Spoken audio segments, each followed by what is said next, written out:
Welcome to Monticello Podcasts, where we look at various aspects of Monticello, Thomas Jefferson, and the work of the Thomas Jefferson Foundation, which is owned and operated in Monticello since 1923. I'm Chad Wollerton, Monticello's webmaster. By all accounts, the election of 1800 was a nasty affair, bitterly contested in the press and in the pulpit. Both sides made religion a key issue, and both stooped to tactics that even many modern politicos would wince at. On July 15, 2008, Edward Larson, author of A Magnificent Catastrophe, The Tumultuous Election of 1800, spoke at Monticello on the role religion played in the campaigns. In this excerpt, he highlights some of the arguments, from the clever to the absurd, each side published in the months prior to the election. In a bold-faced notice captioned, "The Grand Question Stated," all capital letters, banner headline, and reprinted every day during the months of September and October leading up to the election, the Gazette of the United States of America, which was the nation's flagship Federalist newspaper, the leading paper that the Federalist had, carried and reprinted throughout the country. It was as much a house organ of the Adams administration as Fox News is of the Republican Party today. It starkly, under this banner, The Grand Question Stated, it starkly presented the choice facing Christian voters in austere times. It's a block with a big black line around it on the front page of every single paper every day. And what it said below that, the grand question, not one of the questions, the grand question. It stated, at the present solemn, momentous epoch, the only question to be asked by every American laying his hand on his heart is, shall I continue in allegiance with God and a religious president, or impiously declare for Jefferson and no God? Triple exclamation point. Stated this way, the choice seemed easy. Although Jefferson privately denounced, quote, the lying pamphlets and absolute falsehoods of his Christian critics, he feared that responding to them public would make matters worse. Quote, as to the charges of atheism, I am so broken to charges of every kind that I entirely disregard it. Jefferson wrote to James Monroe in May of 1800. Quote, it has been so impossible to contradict all of their lies that I have determined to contradict none. For while I should be engaged with one, they would publish 20 new ones. While Jefferson thus publicly remained above the fray and didn't directly answer the religious charges, that's not what his supporters did, orchestrated and organized right from here in Monticello, and also from up the road at Madison's home and down the road at Monroe's home. I guess Monroe was then in Richmond. They organized a coordinated attack, and his partisans rushed to his defense. In separate pamphlets, longtime Democratic propagandist John Beckley characterized Jefferson as, quote, an adorer of our God. And New York Democratic politician and future Governor DeWitt Clinton, who of course was the son of Jefferson's future vice president, George Clinton, hailed Jefferson, quote, as a real Christian. In their hands, Notes of Virginia became an epistle of orthodoxy, and they made selective quotes of their own. Democrats everywhere throughout the country, in a coordinated fashion, wooed Baptist, Methodist, Catholics, and local members of smaller denominations, the Quakers, the Jews, by contrasting Jefferson's support for religious liberty in Virginia with Adams' deference to an established church in Massachusetts. Indeed, Democrats most deftly played the religion card when they linked Federalist support for civil religion with their larger campaign to paint Federalists as anti-democratic crypto-monarchists.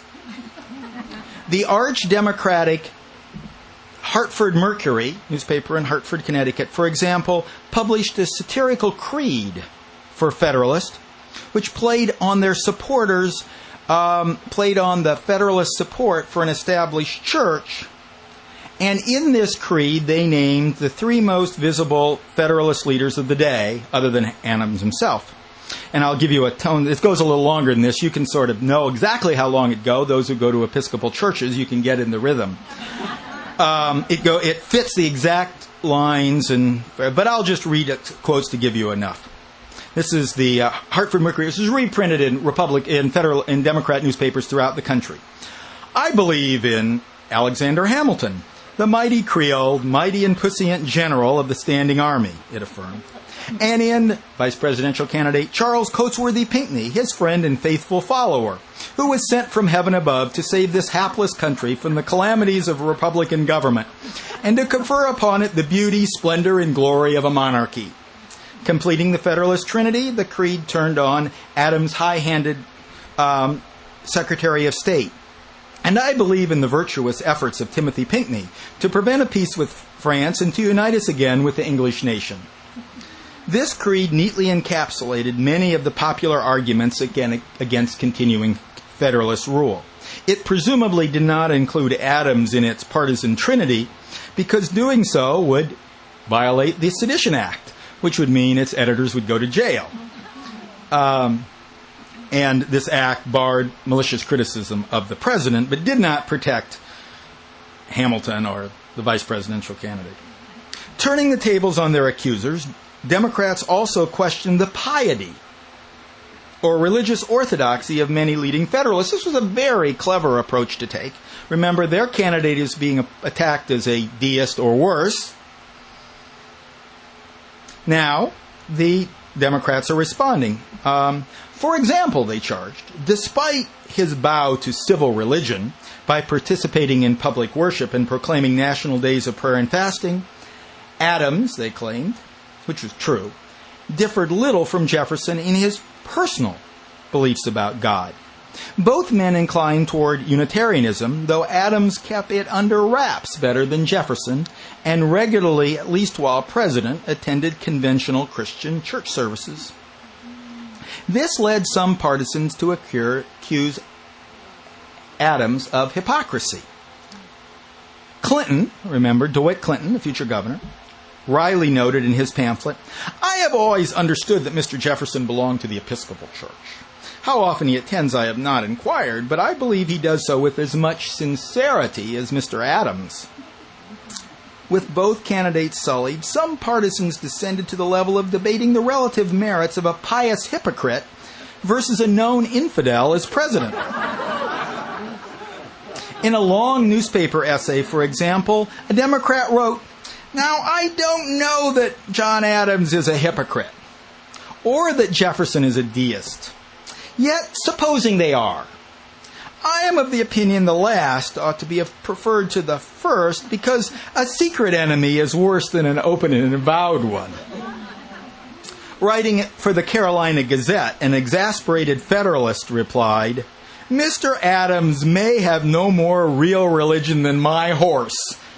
But in a contest with an open infidel, all serious men would prefer the one who at least acknowledges his respect for his maker." For the most part, however, Christians on both sides probably accepted the professions of faith made on behalf of their party's candidates and voting accordingly. Federalists proudly pointed to Adams' public support for religious institutions. The president attended church, invoked God's name in his speeches, and declared days of prayer and fasting. Democrats countered by noting Jefferson's passion for religious liberty. He authored the Virginia Statute of Religious Freedom. Both political parties, in short, took Christian voters very seriously in this election. And it helped to turn the tide from Jefferson's 2 electoral vote loss to Adams in 1796, when Jefferson supporters never bothered to respond to Adams' attacks, of the Federalist attacks on religion, and never sought to court religious voters and take them seriously, to his one-state margin of victory over Adams in 1800. You can hear Professor Larson answer questions about which state turned the tide in favor of Jefferson. how Jefferson ended up in a tie with his running mate Aaron Burr, and whether some of the political discourse of the election resulted in civil suits, in the full version of his talk at www.monticello.org/podcasts. Thanks for listening,